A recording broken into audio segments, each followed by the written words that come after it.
रोष जन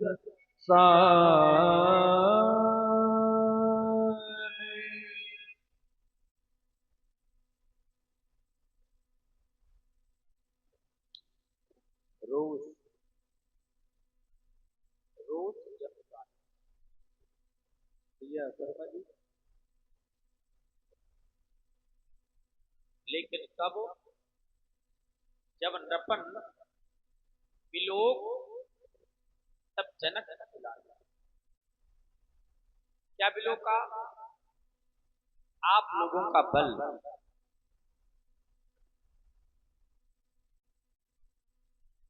आप लोगों का बल, आप लोगों का पराक्रम,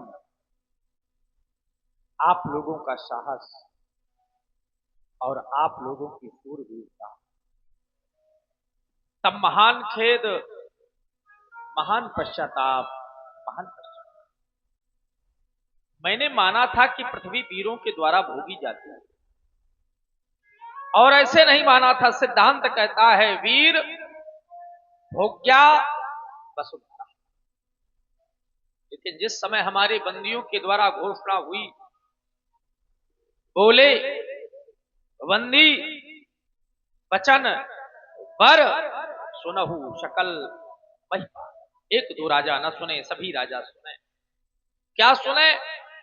बोले प्रण विदेह का कहीं हम भुजा उठाई विशाल। अपनी विशाल भुजाओं को उठा करके अपने राजा के प्रण को कहना चाहते हैं। बंदियों के द्वारा कहा गया, आप लोगों के द्वारा सुना गया, लेकिन सुनने को उपरांत जो आप लोगों के द्वारा क्रियाएं और प्रतिक्रियाएं अजगों पर की गई, वो सर्वथा नियम नैतिकता को तोड़ देने वाली क्रियाएं। आपने प्रण को सुना था, एक एक नेपाल उठता, अपने बल का प्रयोग सजगों पर करता, और जब अपने कार्य में असफल हो जाता तो मेरी मिथिला को छोड़ कर देता। मेरे हृदय में शांति मिल जाती कि कम से कम अपने कार्य में असफल हो गए तो मेरी मिथिला को छोड़ करके तो चले गए। लेकिन ऐसा नहीं किया गया। पहले एक नेपाल उठा, कार्य की पूर्ति नहीं हो पाई। देखते देखते उसके सहयोग में दूसरा नेपाल खड़ा हो गया, फिर भी कार्य की पूर्ति नहीं हो पाई। परिस्थितियां तो यहां तक आ गई कि भूख, साहस, 10 एक ही वारा और लगे उठावन तरई। 10,000 राजाओं ने अपने बल का प्रयोग सजगों पर कर दिया। जरा सोचो,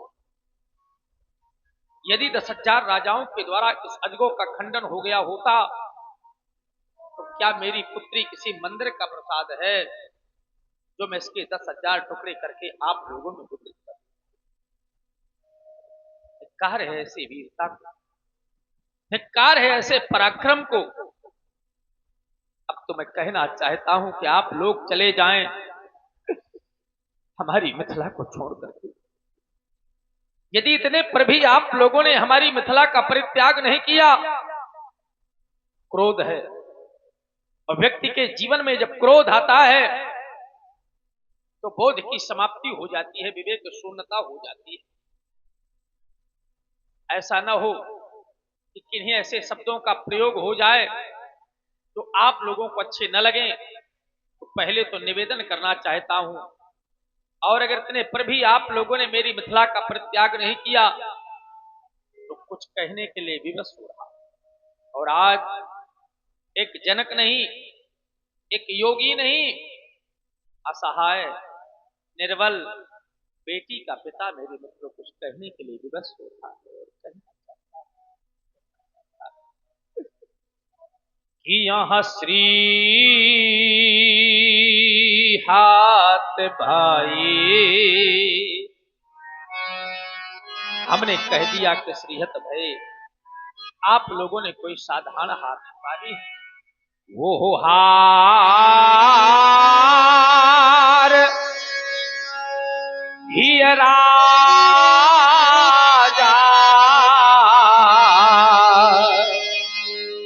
हृदय से हार मान गए हो,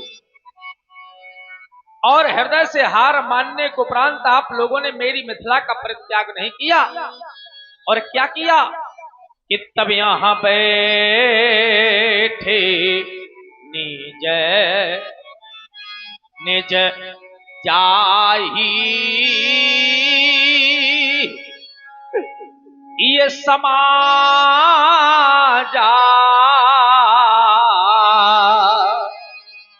लेकिन कब बैठे कि जब यहां श्री हाथ भाई,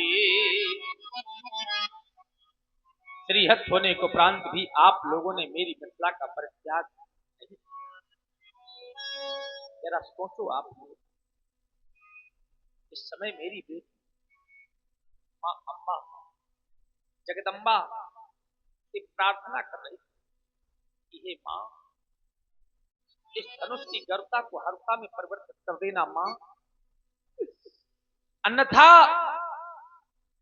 मेरे पिता अपनी जीवन लीला को समाप्त कर दे। उस समय मेरे हृदय में क्या बीत रही, चूंकि प्रण मैंने किया है। एक एक बेटी का शब्द मेरे हृदय में बाणों की तरह लग रहा था। क्या कर डाला मैंने, और आज मैं यदि आप लोगों से कह रहा हूं कि चले जाओ तो आप लोग कह रहे हो कि महाराज आपने हमको व्यक्तिगत निमंत्रण दिया था। ईमानदारी से बताओ, क्या मैंने किसी को कोई व्यक्तिगत निमंत्रण भिजवाया था, कोई व्यक्तिगत पत्र भिजवाया था? तो फिर आप लोग कह रहे हो क्या महाराज हम बिना बुलाए आ गए हैं? ऐसा भी नहीं है, बुलाया था, लेकिन देश देश संदेश पठाए। प्रत्येक एक देश में, प्रत्येक एक द्वीपांतर में अपने प्रण की मैंने मुनादियां करवाई थी, छिदोरे भिजवाए थे मैंने कि जो वीर होगा वो आएगा और जो वीर नहीं होगा। आप कहेंगे महाराज कोई प्रमाण, तो प्रमाण को दे रहा हूं कि जैसे यहां आए सुनी, अगर कोई प्रमाण है तो केवल सुनी का है कि जैसे यहां आए सुनी, और क्या सुनी, ये हम जो प्रणय ये ठाना,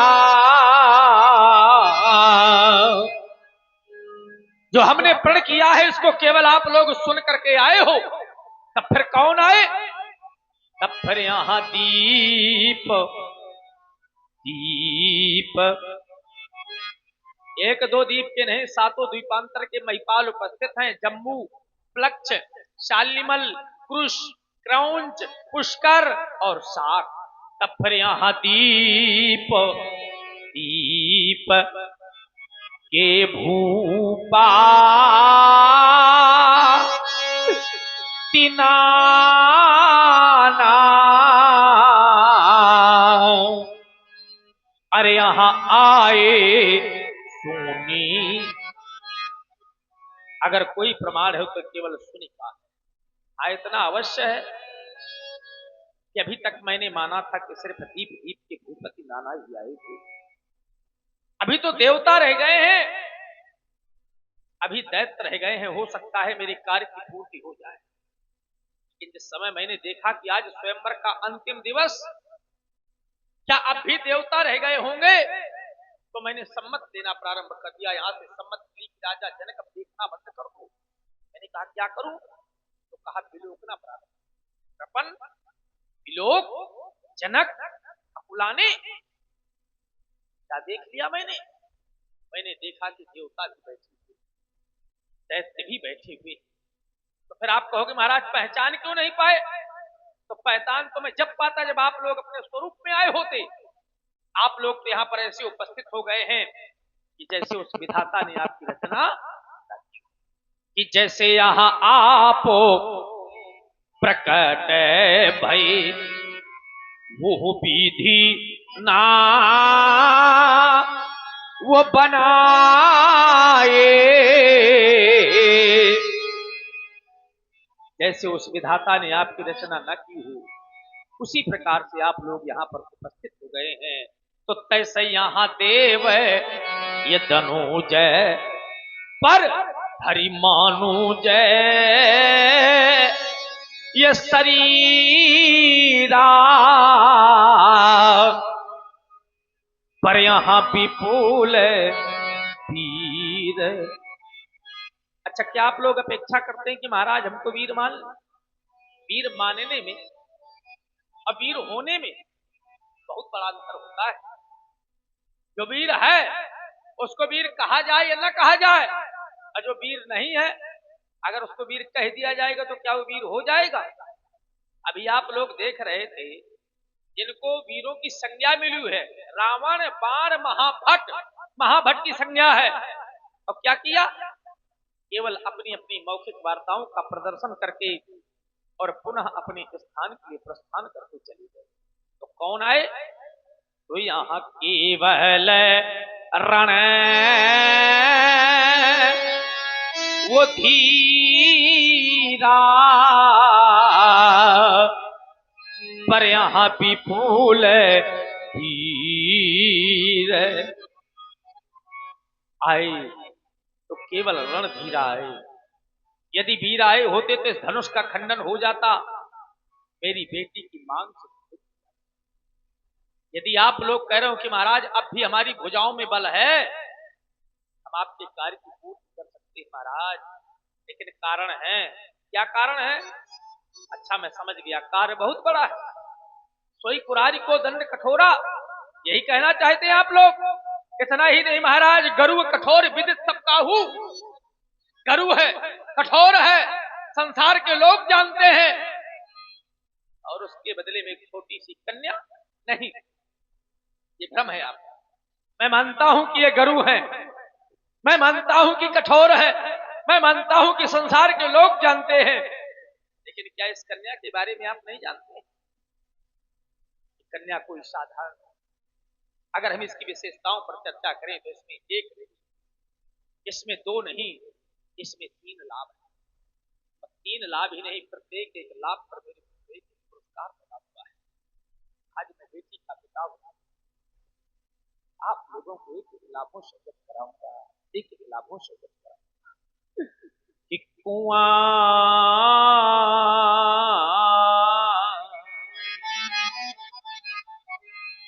मैंने कह दिया कुंवरी, तो आप कहोगे महाराज कन्याएं तो हमारे पास ही बैठी, लेकिन केवल आपकी एक कन्याएं, तो हमारी कैसी है? तो कुंवरी मनो हरि बिजाय पड़ी, और कीरतयती ये कमुनी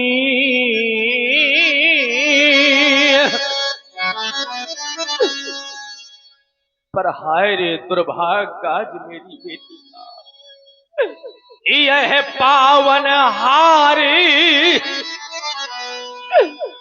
वो बिरंच जनू सो अब रजीव न धनु दमनी। अरे पावन ये हार और बिरंच जनू सो अब रचीव न धनु दमोनी। पहला लाभ मनोहर कन्या, दूसरा लाभ विजय बड़ी। आप लोग कहेंगे महाराज कौन सी जय देना चाहते हैं? बताना चाहता हूं कि यह त्रिभुवन जय, ये है तीनों लोगों की। और मैंने कह दिया कि त्रिभुवन जय तो सिर्फ तीनों लोगों की जय नहीं, उसके साथ साथ एक अमूल्य जय और प्रदान करूंगा। यह त्रिभुवन जय और या समेत ये वैदेही, तो अब बिना ही विचार मैं बरऊं हठ ते ही, क्योंकि त्रिभुवन जय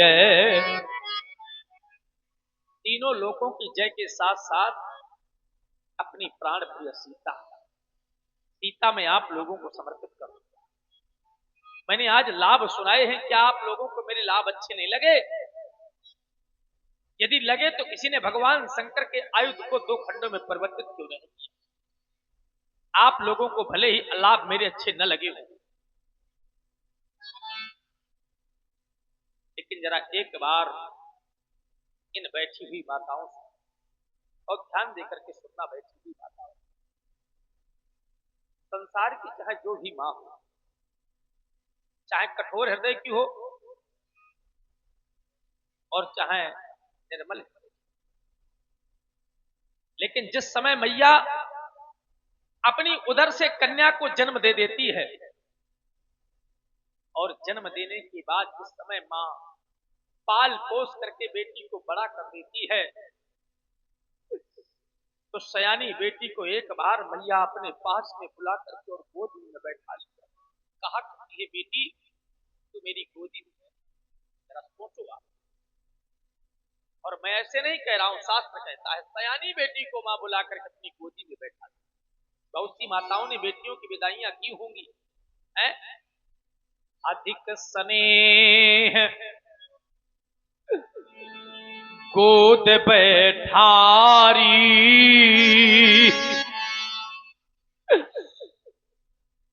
मां का इतना प्रेम बेटी के प्रति जागृत हो जाता है कि जिस बेटी को मैंने 9 महीने गर्भ में रखा, पाल पोस करके बड़ा किया, जिस बेटी को मैं कैसे विदा कर पाऊंगी, तो सयानी बेटी को मां बुला करके अपनी गोद में बैठा दी। अधिक स्नेह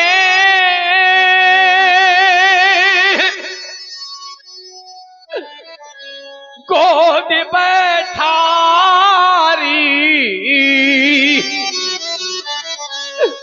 और जिस समय मैया बेटी को गोद में बैठाले होती है, नेत्रों से नेत्र मिलाती है, तो श्याम सरोज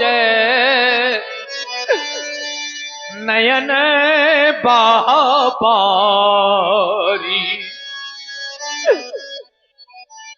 मैया के नेत्रों से अश्रु प्रवाहित होने लगता है कि रे वाहरी बेटी, अब मैं तुमको कैसे विदा कर पाऊंगी, कैसे विदा कर पाऊंगी। जरा सोचो बैठी हुई माताओं, एक बार नहीं, 2 बार नहीं, अरे 4 बार नहीं, मैया तो बार बार अपनी बेटी को गले से लगाया करती है। हेलो, और आप हैं मंत्री जी निषाद महेरा, 21 रुपए से श्री जनक जी के अभिनय पर दे रहे हैं, बहुत बहुत धन्यवाद। और हमारे सम्मानित श्री किशन निषाद जी मेहुना निवासी, इनकी तरफ से 51 पत्र मुद्रिकाएं श्री जनक जी के अभिनय पर, बहुत बहुत धन्यवाद। अब जरा बैठी हुई माताओं, आप लोग विचार करें, क्या मैया केवल बेटी को गोद में बैठाती है? आपने विदाइयां की, अरे गोद में ही नहीं बैठाती है मां, तो बेटी को बार बार अपने गले से कहती है, बेटी तू मेरे हृदय से लग जा। अब वो समय आ गया है कि मैं तुमको जिन हाथों से उठा करके, जिन हाथों से मैंने पाल पोस करके बड़ा किया है, कैसे विदा करता हूं। जरा सोच, बहुरी बहुरी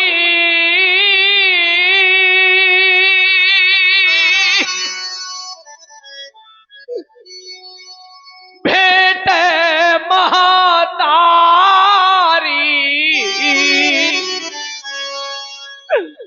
बार बार मैया अपनी बेटी को गले से लगाया करती है। अरे बेटी, आज तू मेरे हृदय से लग जा, मेरे हृदय को शांति मिल जाएगी, अन्यथा मैं तुमको कैसे विदा कर पाऊं। मेरे मित्रों, विचार करना, भले ही आप लोगों की संख्या कम है, लेकिन जरा सोचना एक एक शब्द पर हमारी। पिता को पुत्र अधिक प्रिय होता है, क्योंकि आत्मनौ जायते पुत्रा, पिता की आत्मा के रूप में पुत्र का जन्म होता है, लेकिन मां की आत्मा के रूप में बार बार मैया बेटी को गले से लगाती है, और जब शांति नहीं मिलती है तो कहां ही बिरंच ये रची कतनारी, मैया विधाता को दोष देने लगती। अरे विधाता, कैसी रचना की है तुझे, जिस बेटी को मैंने पाल पोस करके बड़ा किया है, आज उस बेटी का जीवन तो ऐसा हो गया है जैसे धान की बेल। जरा विचार करो, जैसे धान की बेल उगाई कहीं पर जाती है, लेकिन कुछ समय के बाद लगाई। आपकी बेटियां हैं, इनको आपने जन्म दिया, जिन हाथों से पाल पोस करके बड़ा किया है, एक दिन वो आएगा कि न चाहते हुए भी माँ अपने हृदय पर पत्थर जैसा रख करके और इन्हीं बेटियों को उठा करके डोली में बिठा करके दिया।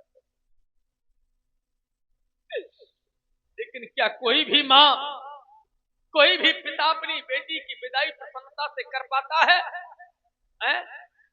मैंने तो यहाँ तक देखा है, जिस समय बेटी की विदाई होती है, और आपने न देखा हो तो देख लेना चाहिए। मैं स्पष्ट रूप से बता रहा हूं, पिता कभी अपनी बेटी को उठा करके डोली में नहीं बिठाता, उसका भाई उठा करके अपनी बहन को डोली में बिठाता। और जिस समय भाई अपनी बहन को उठा करके डोली में बिठाता है, बहन यही कहती कि भैया आज मेरी एक इच्छा पूरी कर। भाई कहता है बोल बहन बोल। कहती है मेरे पिता उधर दूर खड़े खड़े रो रहे हैं, एक बार मेरे बाबूजी को मेरे पास में बुला दो ताकि मैं उनसे भेंट। रो देता है वो भाई,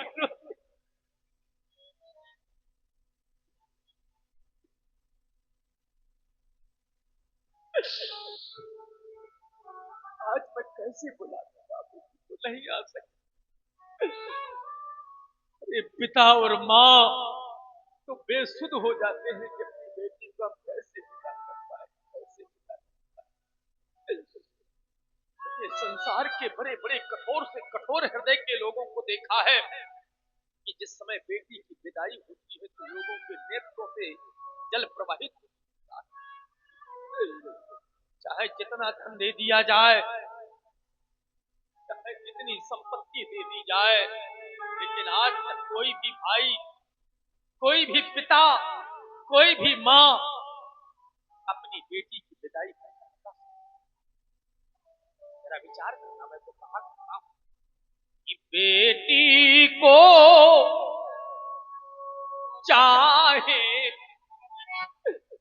सब कुछ दे दो। अरे पिता तो कर्ज तक कर लेता है कि बाद में मैं कर्ज भर लूंगा, लेकिन मेरी बेटी कम से कम ऐसे घर में पहुंच जाए कि उसका जीवन हंसी खुशी से बीते, कभी ये सुनने को न मिले कि मेरी बेटी कष्ट बिता।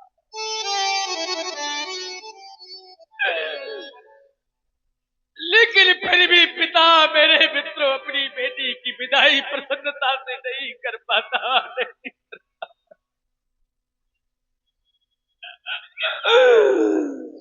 ये बेटी को चाहे सब कुछ दे दो, पर दिल में संतोष नहीं होता। क्या होता है? बेटी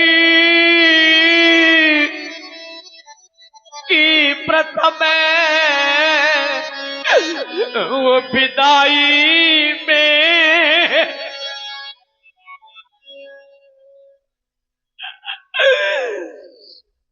जिस समय पहली बार बेटी की दरवाजे से डोली उठती है, क्या स्थिति होती है मां की। बेटी की प्रथम वो विदाई में ये हर मात पिता देखा रोता।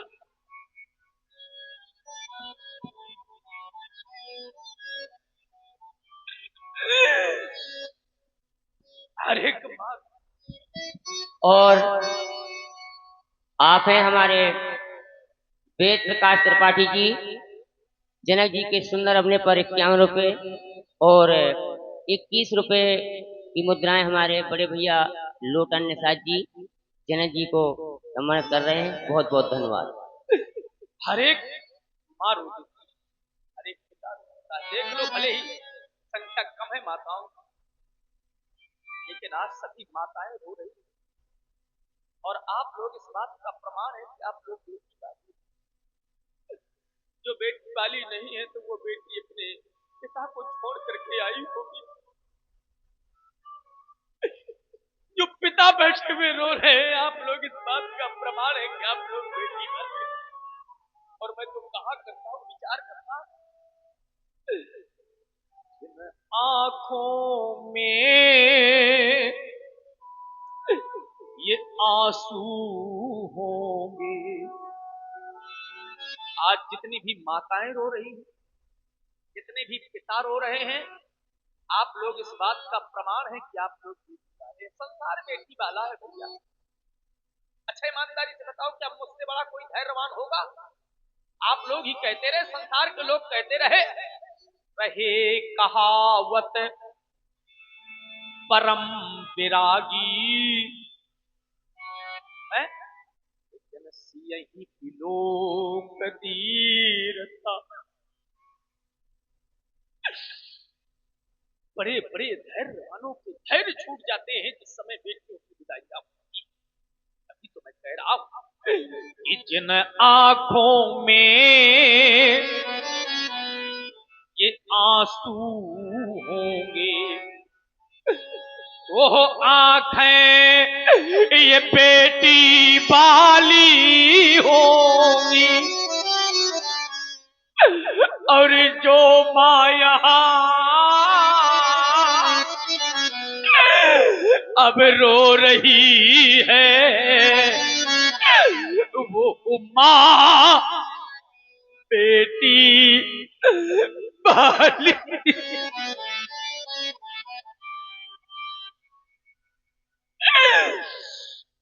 अब जो माँ यहाँ रो रही है, वो माँ बेटी वाली होगी। आज जितनी भी माताएं यहाँ पर रो रही हैं, जितने भी बूढ़े बुजुर्ग पिता रो रहे हैं, हर एक माँ बेटी वाली।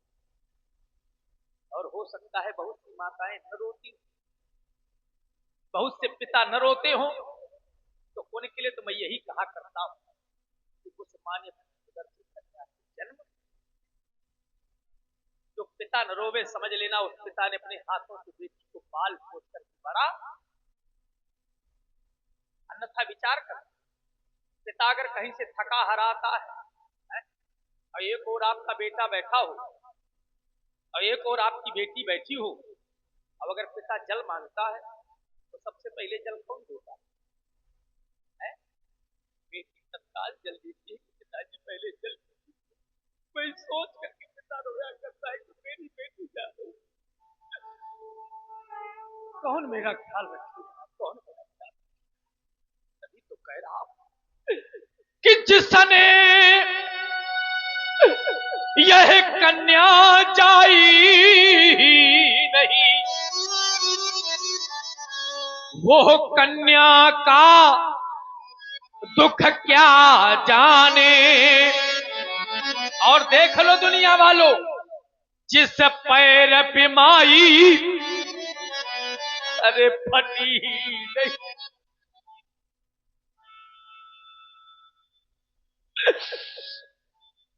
जिस व्यक्ति के जीवन में कभी कोई कष्ट नहीं आया, वो दूसरे के कष्टों को क्या जान सकता है? जिस पैर पे माई अरे फटी ही नहीं, वो पीर परा ही क्या जाने। जिस व्यक्ति के जीवन में कभी कोई कष्ट नहीं आया, क्या वो दूसरे के कष्टों को जान सकता है? नहीं। आप लोग जरा ईमानदारी से बताना, बैठी हुई माता, जैसे आपकी बेटियां बैठी हुई, और जिस दिन आप विदा करोगी तो क्या हंस करके विदा करोगी? अरे मैया तो बेटी को पास में बुलाती है और एक आवाज निकल जाती है, एक स्वर में सभी माताएं कहा करती हैं, क्या कहती हैं? जिस घर में पल कर बड़ी, अरे मेरी लाडली, जिस घर में तू खेली है, आंगन में खेली है, केवल तेरी यादें से, जिस घर में पल कर बड़ी हुई, कल ये आंगन सूना होगा। अच्छा ईमानदारी से बताओ, क्या इससे आंगन सूना हो जाता है? तो आप कहेंगे महाराज कैसे सूना होता है? तो रोएंगे भाई बहन पिता, अरे रोता माँ का मन होगा। जिस समय बेटी की विदाई होती है तो हर एक माँ रो देती है, हर एक पिता रो देता है, हर एक भाई रो देता है, हर एक बहन। और मैया बेटी से कहा करती है, बेटी जब गीली आँखें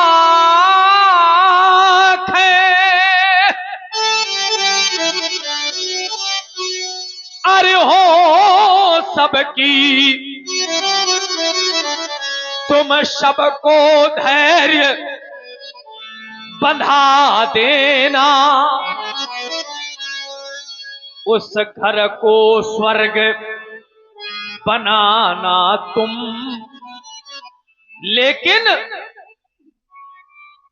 इस घर को नहीं भुला देना। ईमानदारी से बताओ, जिस समय मैया ये कहती है कि इस घर को नहीं भुला देना, उस समय बेटी बहुत, माँ क्या मैं तुमको भूल पाऊं? अच्छा ईमानदारी से बताओ, क्या आप लोग अपनी माँ पिता को भूल पाई हो? जिस गांव से आई हो, क्या उस गांव को भूल पाई हो? कभी कोई रो देती है बेटी, कहती है माँ क्या मैं तुमको भूल पाऊंगी? क्या मैं अपने परिवार को भूल पाऊंगी माँ? क्या मैं अपने बूढ़े बाप को भूल पाऊंगी माँ? क्या मैं अपने बूढ़े बाप को भूल पाऊंगी?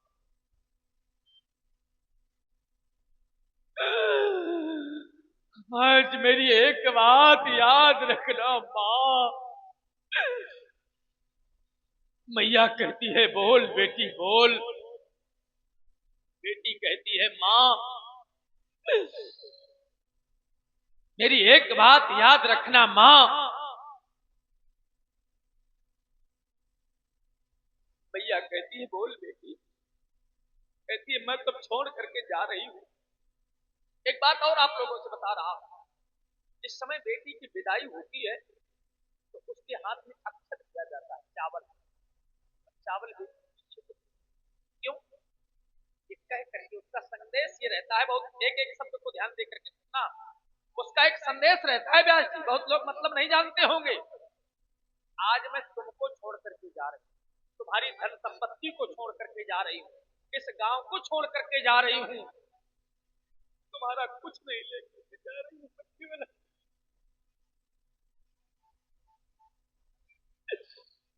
अकेले जा रही हूँ माँ। मैं अकेले जा रही हूँ अपना भाग्य लेकर के।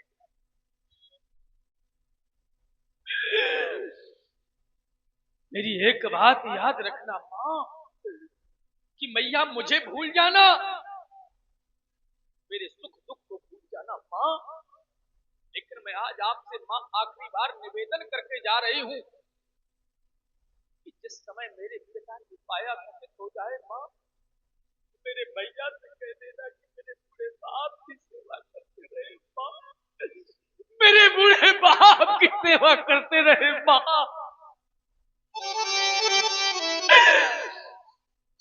उस समय माँ रो देती है कि रे बेटी तुझे अपनी चिंता नहीं, तुझे चिंता है अपने बूढ़े बाप की चिंता है, तुझे चिंता है तो अपने बूढ़े बाप।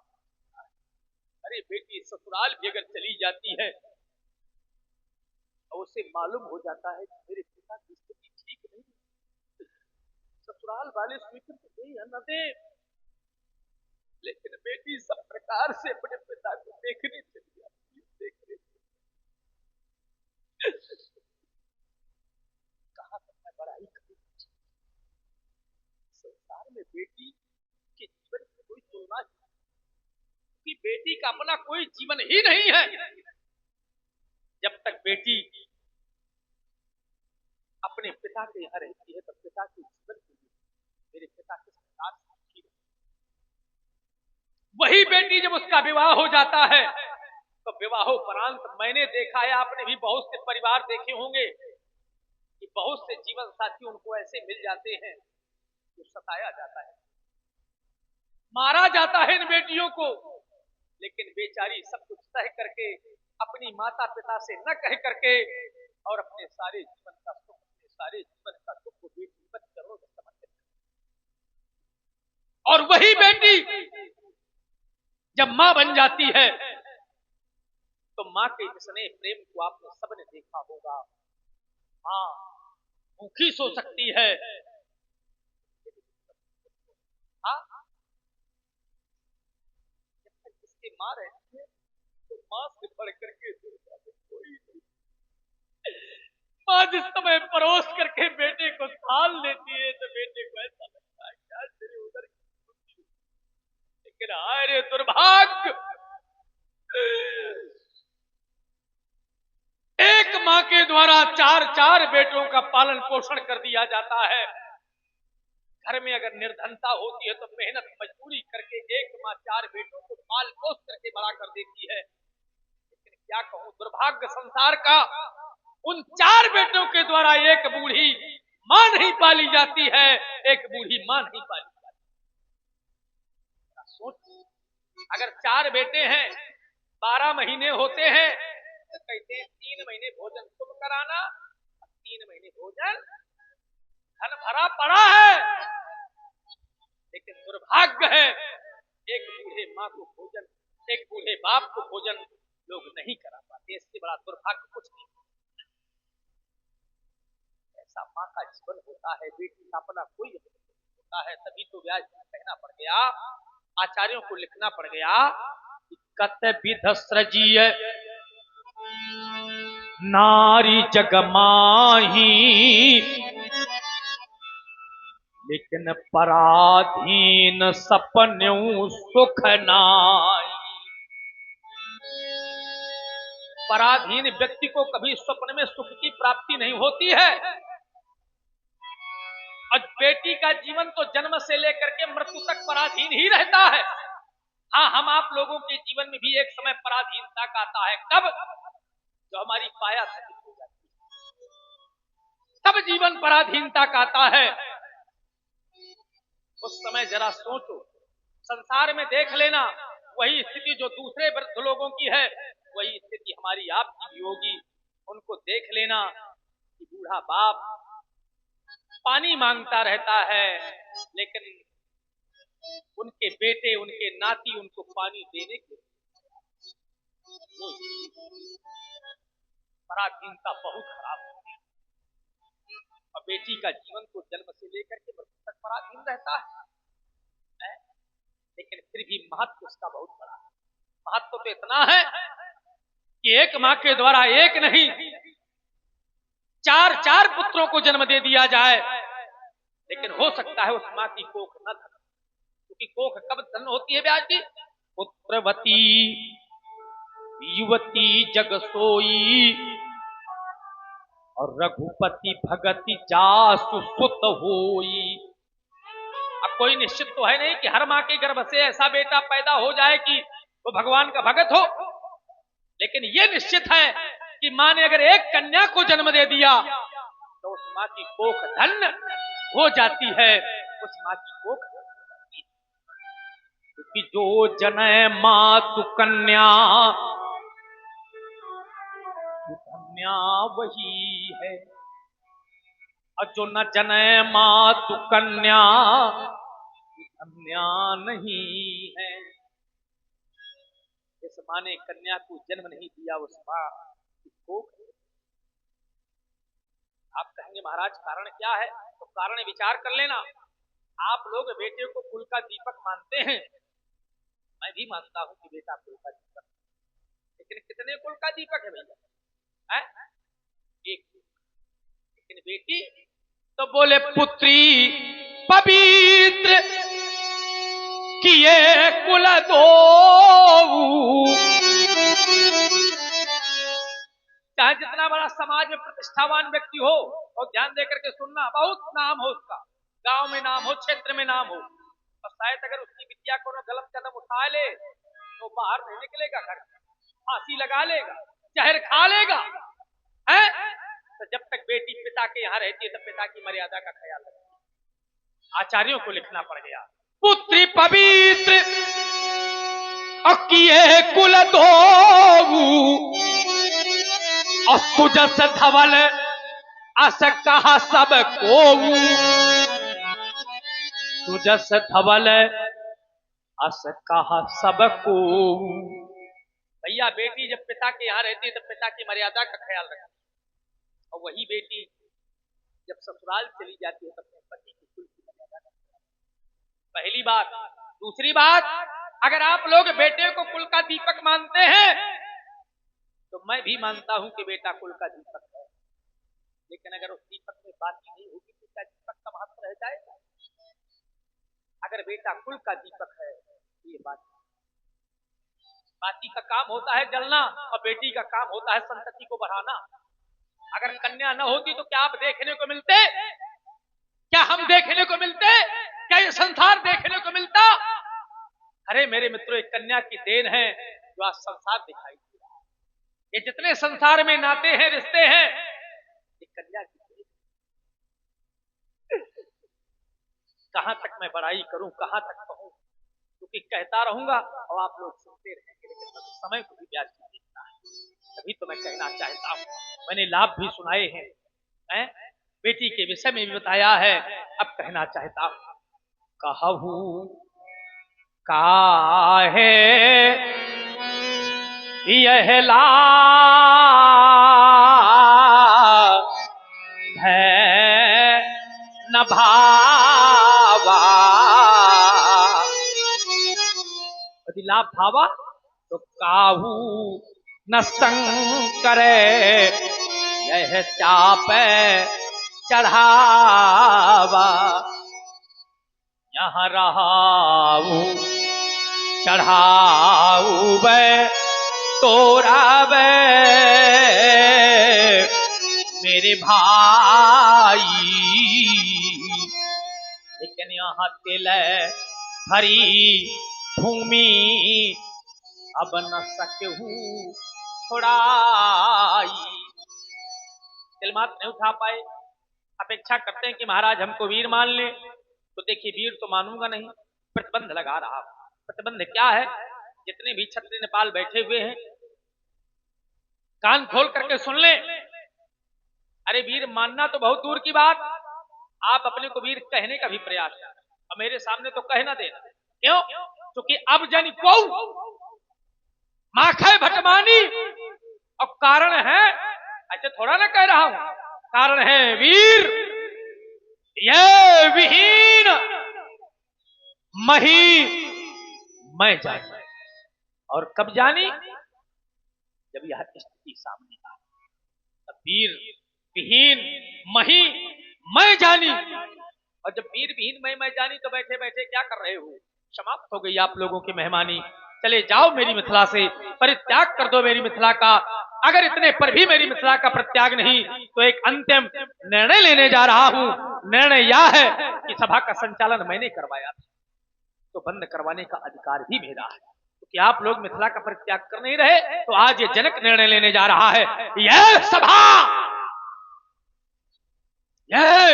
सभा करा दो भंग, क्योंकि बिगड़ गया इस मिथिलेश की इस राम भूमि का रंग, राम भूमि का रंग समाप्त हो गया। सीता स्वयंवर समाप्त हो गया, मैथिली अधिवेशन समाप्त हो गया। समाप्त हो गया। सीता की सखियों, चाहता हूं मेरी बेटी को ले जाओ अंतामहल में। जाओ बेटी जाओ, जाओ बेटी जाओ, जाओ बेटी जाओ। जनक बचन सुनि सब नर नारी, देख जान किए भय दुखारी। माँ की लखन कुटिल भई भोहे, आरद पट फरकत नयन रिसोए। कह न सकत रघुवीर डर लगे बचन जनबान, नाय राम पद कमल सिर बोले गिरा प्रमाण। मैथिल प्रतियोगिता पर भाग लेने वाले समस्त महिपालों, दिक्पालों, सुनो आप लोगों ने राजा जनक की वाणी को, राजा जनक की वाणी पर संयम ही नहीं रह गया। क्यों? क्योंकि कोई बल की पूर्ति संभव न कर सका, कोई इस धनुष को तो खंडों में परिवर्तित न कर सका। राजा जनक ने घोषणा कर दी कि धरती पर कोई वीर शेष नहीं रहेगा। अरे राजेंद्र, अरे राजा जनक, प्रण की पूर्ति का न होना, इस धनुष का तो खंडों में परिवर्तित न होना, इससे यह सिद्ध नहीं होता कि इस धरती पर कोई वीर शेष नहीं। प्रण की पूर्ति नहीं हुई, धनुष का खंडन नहीं हुआ, तो इसमें गलती वीरों की नहीं, गलती आपकी है, आपकी। आपने अपने बंदियों से घोषणा करवाई थी, कान पजाई कहूं पन मोरा, चली भाट ही हरस न थोरा। अब बोले बंदी वचन पर सुनऊ सकल। महिपाल घोषणा सुनाई, महिपालों को घोषणा सुनाई, दिक्पालों को घोषणा सुनाई, राजाओं को, तो अपमान फिर वीरों का क्यों?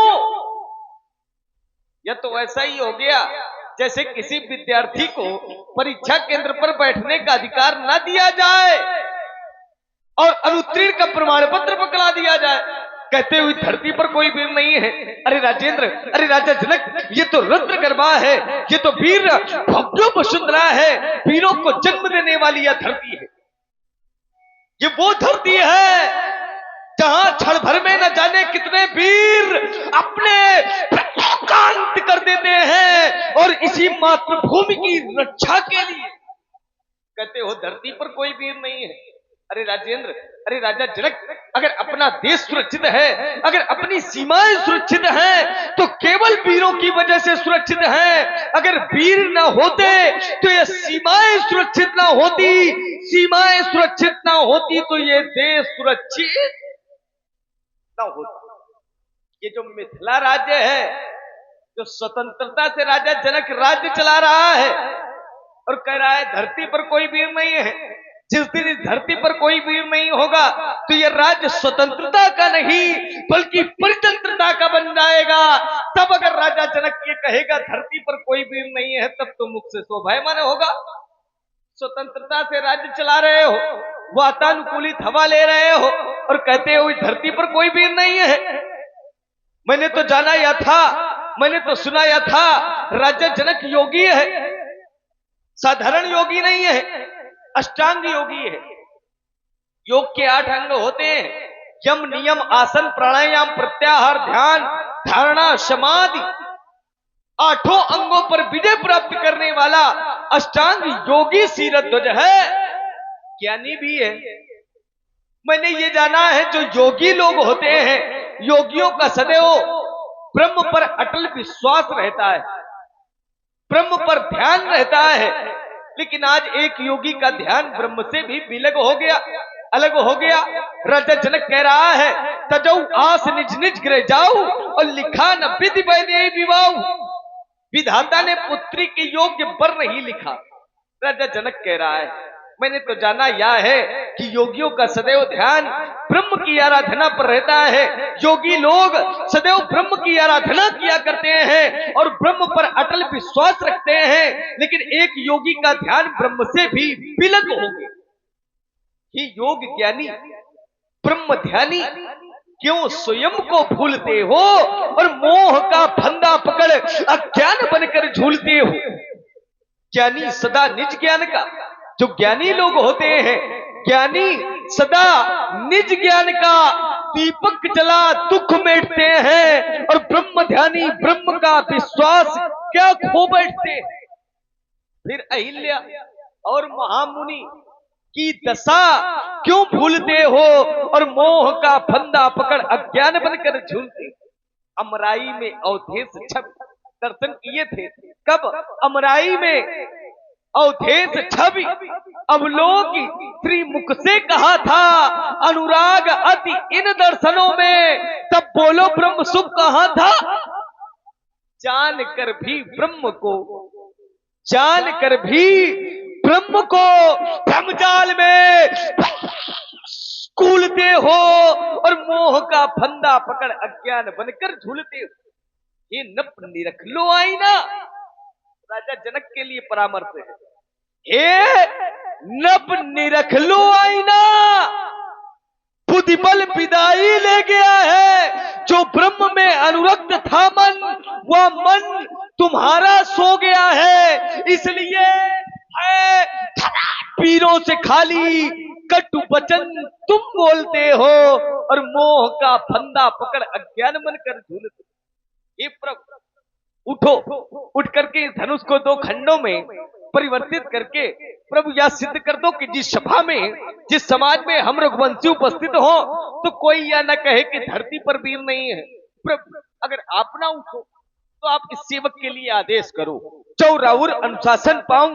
प्रभु अगर मैं आपका आदेश पा जाऊं तो ये धनुष किसी गणना में नहीं, कंदू के ब्रह्मांड काचे घंटिम डारो सकौ मेर मूलक तोरी तो प्रताप महिमा भगवाना। प्रभु मेरा बल क्षण भर भी नहीं, तो प्रताप महिमा भगवाना का बापुरो पिनाक पुराना। नाथ जानी अस आयस होई कौतुक कौतुक करिय पिलोकी सोई कमल नाल जिम चढ़ाओ जोजन साप नाम ले धाओ तोरो छत्र जिमी दो प्रताप बल्ला जो न करो प्रभु शपथ पुण्य धो धन भात, पुण्य धो धन भात।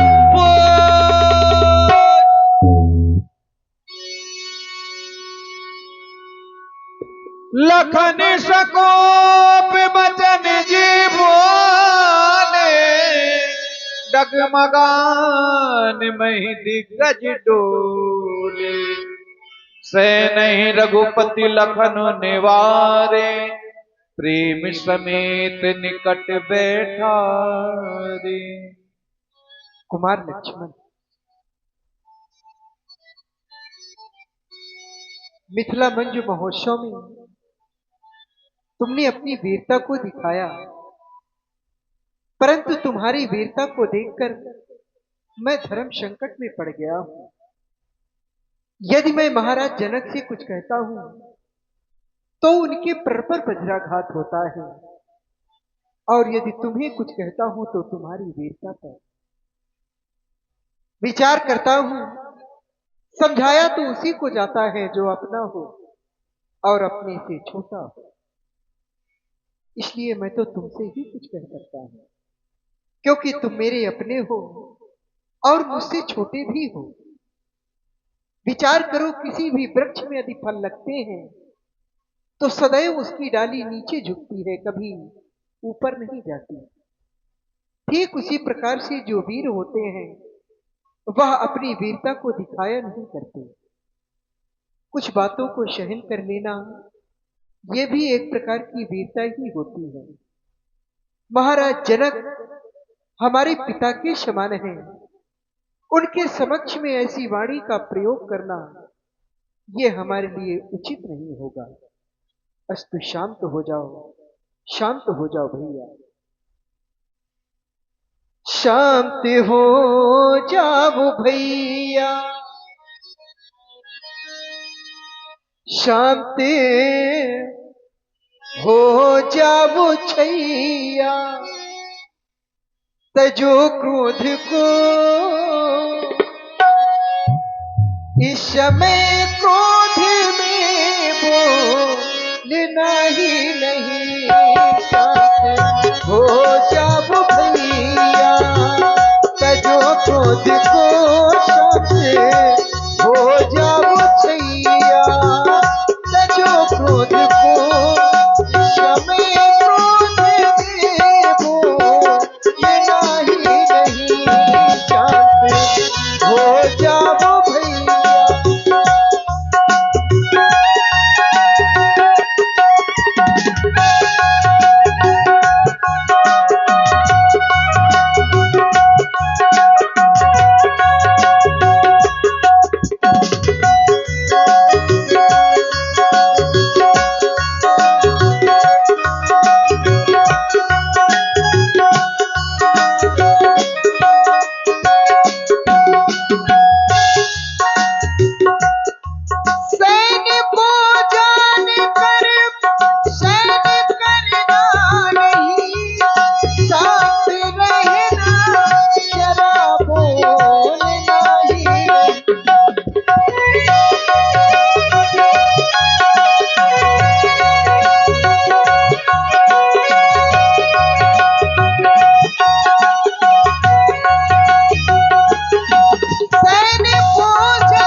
गुरुजन पिता मिथिलेश बैठे, गुरुजन पिता मिथिलेश सामने इनके मुख को लेना ही नहीं सकते हो जाओ भैया जो क्रोध को, इस समय क्रोध में बोलना ही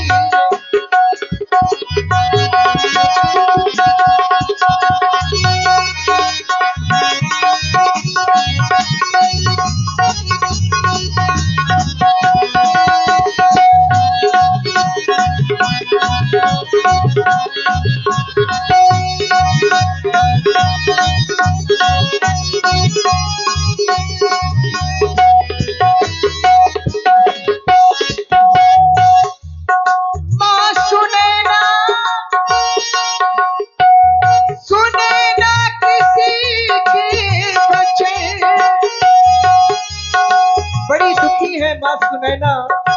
महाराज जनक मिथिला की सारी प्रजा दुखी है भैया, सभी के नेत्रों से अश्रुवृष्टि झलक रहे हैं। मां सुनैना, सुनैना किसी के बच्चे, मिथिला वासी सभी हैं दुखारी लले ओ।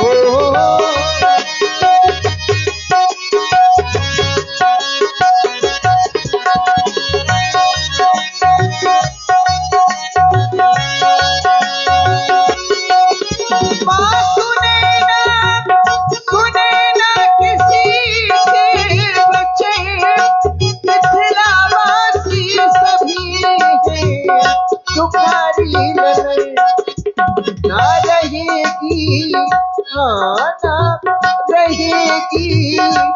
कुंवारी कुंवर जानकी, ना रहेगी कुंवारी कुंवर जानकी, जानकी जानकी है प्यारी लले साथ हो जाओ भैया तजो क्रोध को, हो जाओ छैया तजो क्रोध को, सभी क्रोध में बोलना ही नहीं, सभी क्रोध में बोलना ही नहीं, सभी क्रोध में बोलना ही नहीं।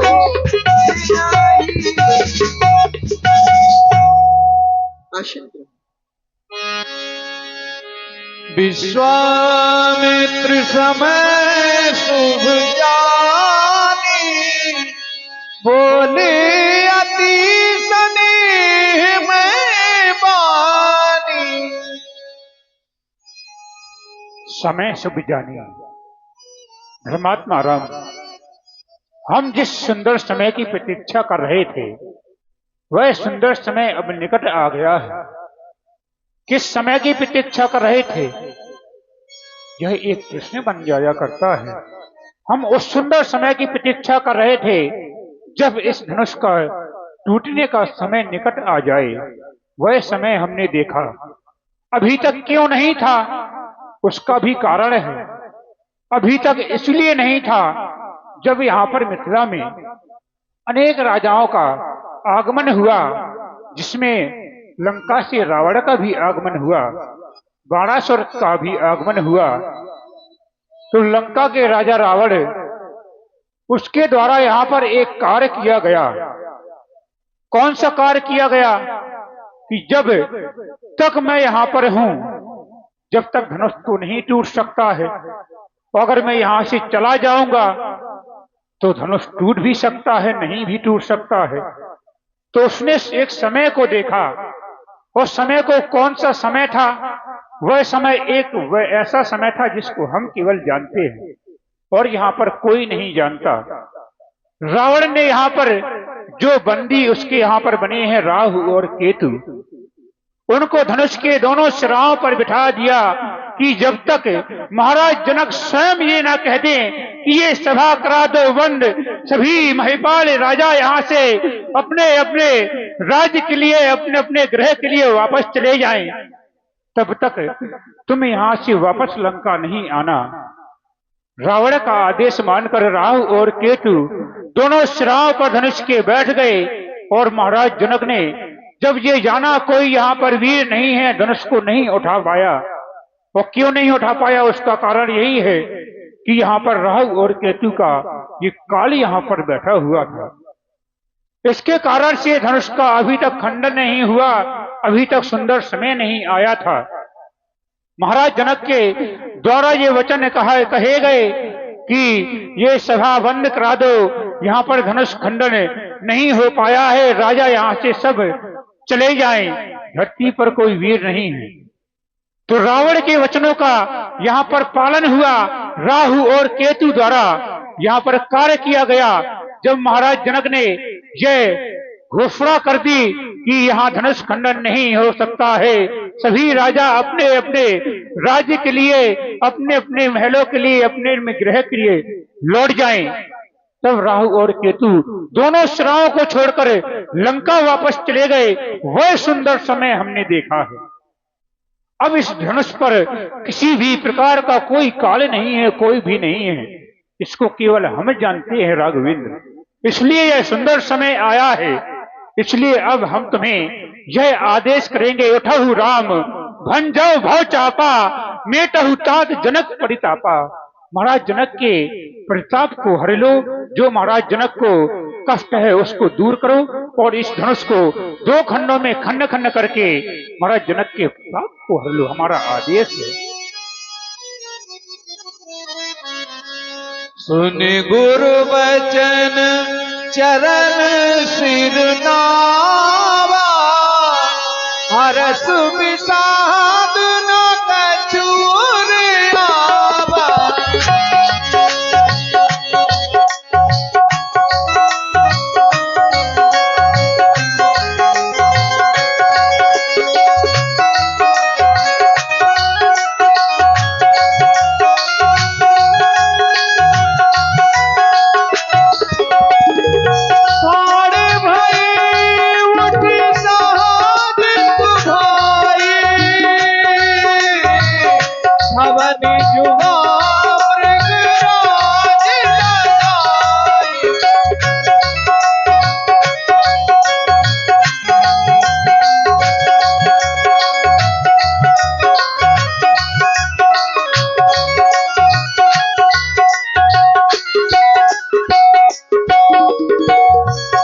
लखन लख्यो रघुवंश मन ताक्यो हर को दंड, पुलक गात बोली बचन चरण चाप ब्रह्मांड।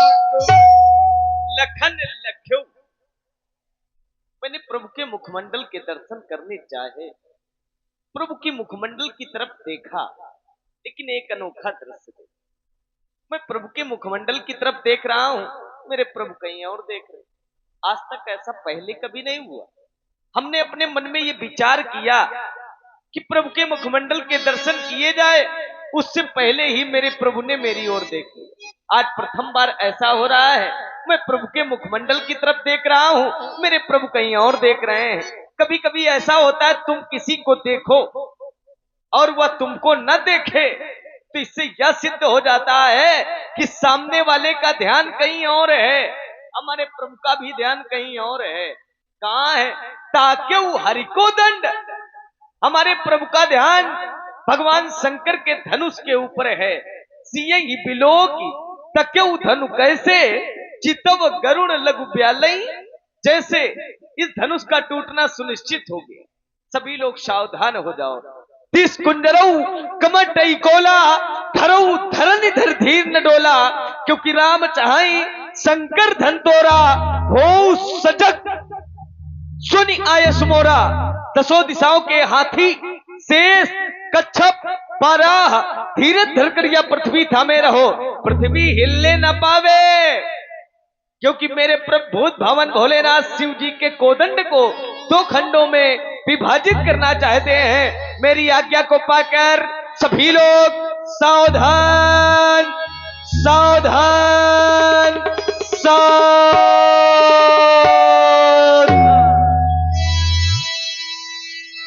देखी विपुल विकल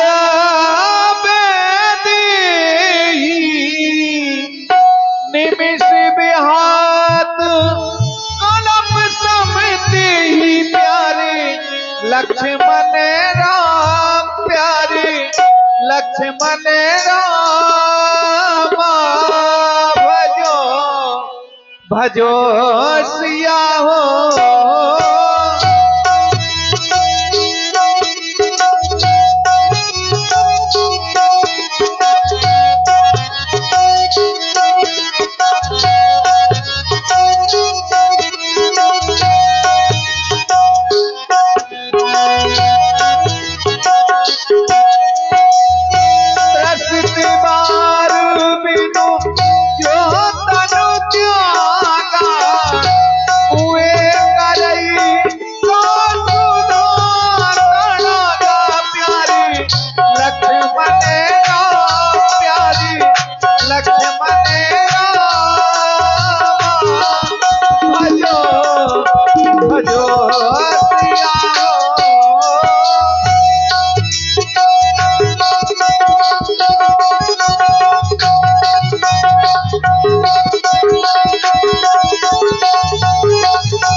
उठाए धनुलीना प्यारे, लक्ष्मण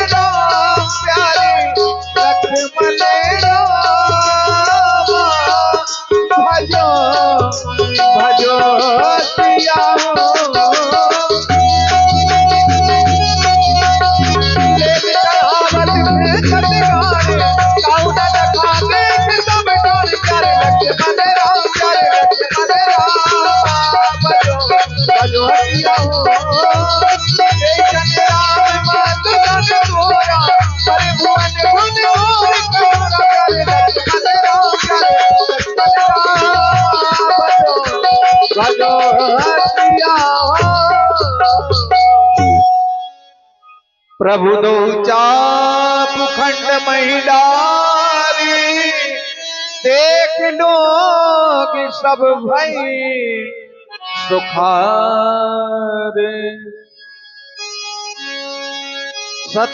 सतानंद तब आयत दीना सीता गमन राम पहिकी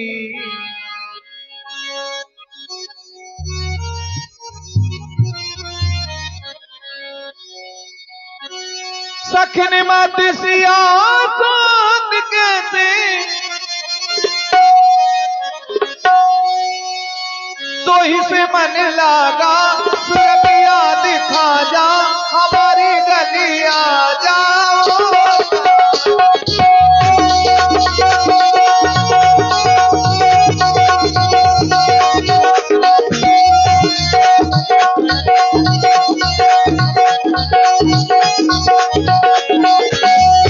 छवि गन मत छवि कहते तो ही से मन लागा सुरतिया दिखा जा हमारी गलिया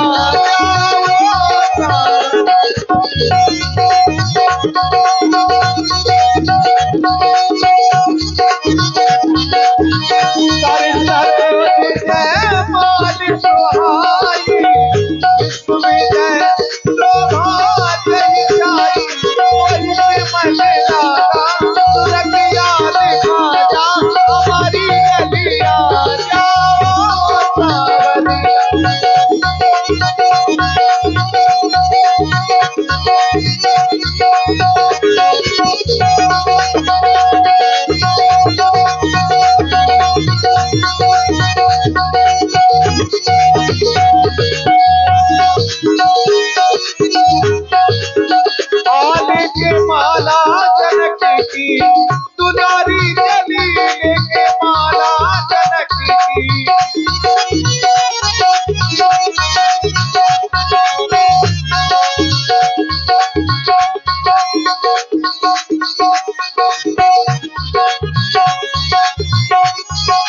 लेके माला जनक की दुलारी चली लेके माला जनक की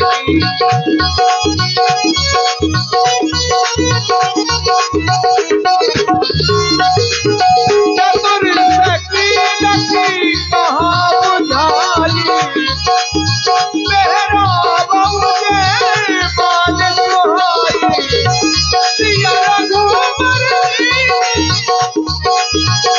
सिया रघुवर कमल नयन को पहना मुझे माला पहना मुझे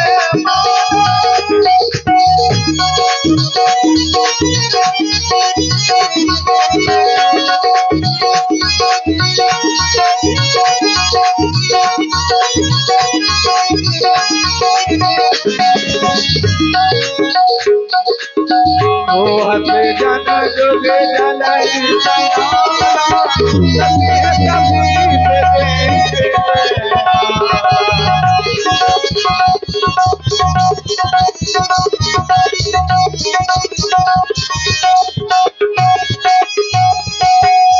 गावई छवि अब लोग सहेली सिय जयमाल राम उर्मिली करही आरती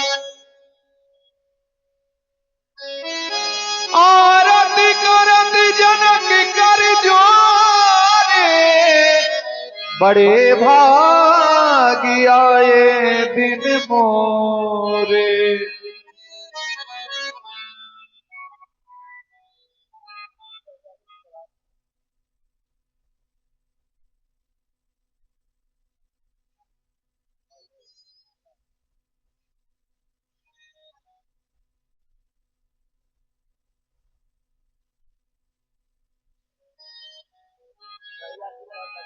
करही आरती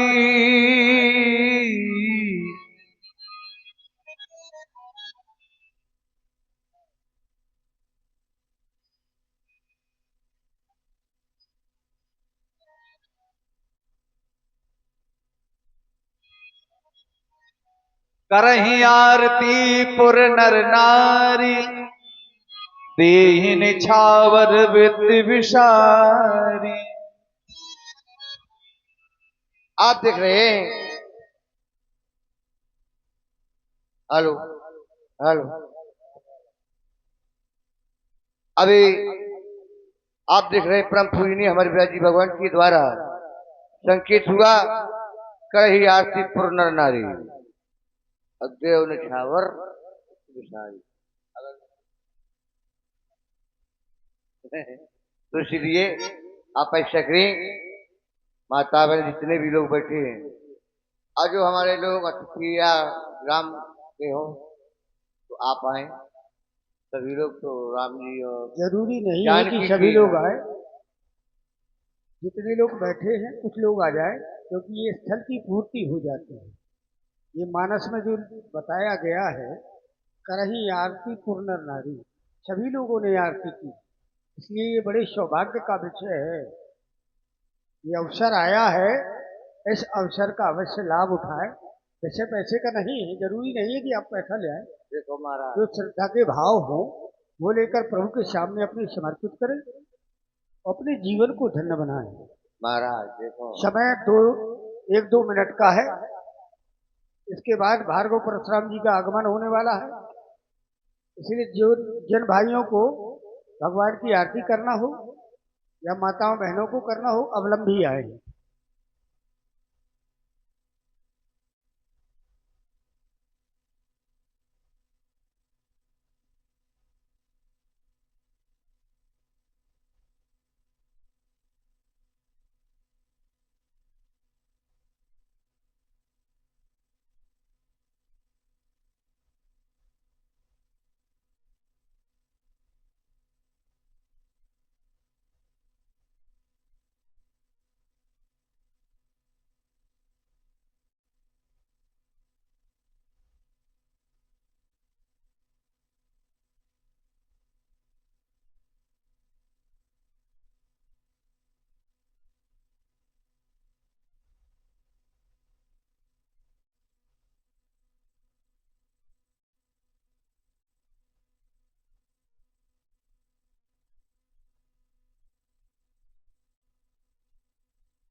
जिनको भी भगवान की आरती करना हो जल्दी आ जाए। ये ज्यादा बताने का विषय नहीं है, प्रतिवर्ष यहाँ लीला होती है, सब लोग जानकार हैं। जिनको भी भगवान की आरती करना है जल्दी आ जाए। और इसी क्रम में व्यास जी के मुखारबिंद से भजन भी सुनते जाए। तो जब तक भजन चले तब तक आरतियों का क्रम चलेगा, इसके बाद आरतियों का क्रम बंद कर दिया जाएगा।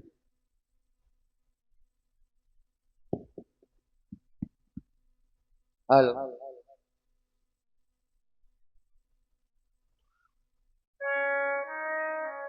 हेलो,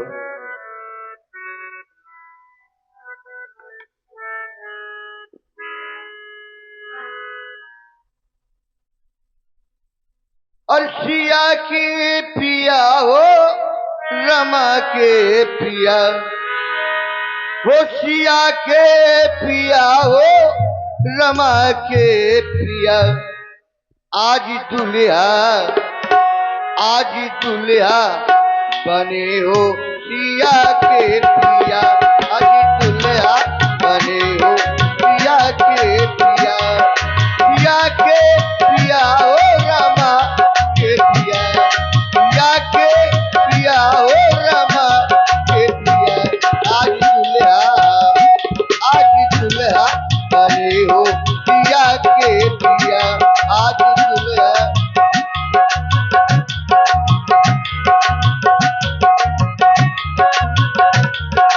ओ धन्य भाग्य मिटे ले तो लगी के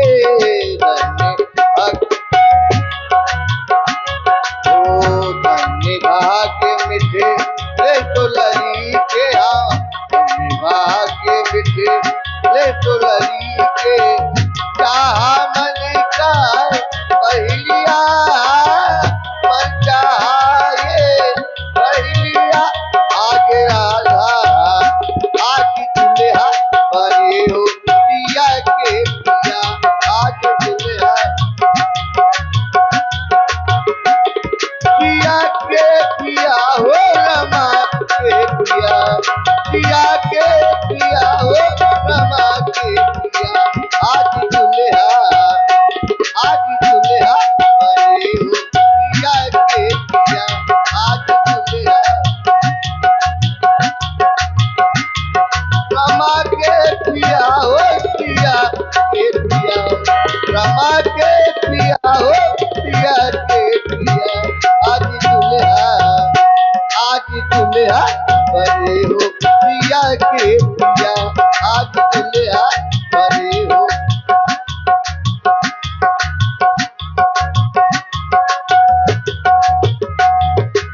सर देहा गंदा शोभे के सर देहा गंदा शोभे माथे मोर केसरिया जामा माथे मोर केसरिया जामा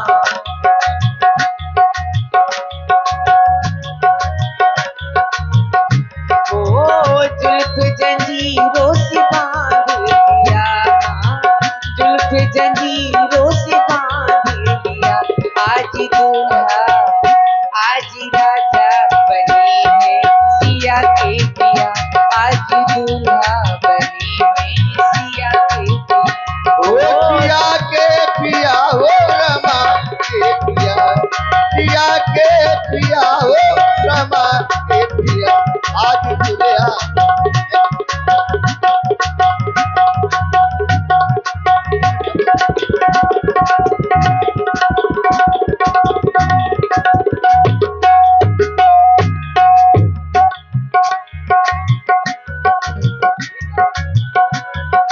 पिया के पिया हो रमा के पिया ओ सिया के पिया हो रमा के पिया आज दूल्हा बने हैं सिया के पिया पिया आज दुल्हा बने हो पिया के पिया पिया के पिया हो रमा के पिया पिया के पिया हो रमा के पिया आज दुल्हा बने हो पिया के पिया आज दुल्हा बने हो पिया के पिया आज दुल्हा बने हो पिया के पिया आज दुल्हा बने हो पिया के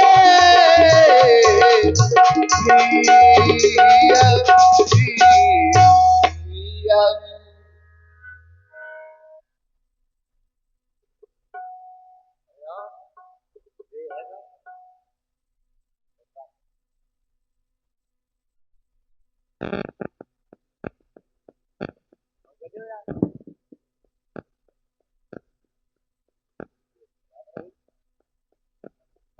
अल देखिएगा सिर्फ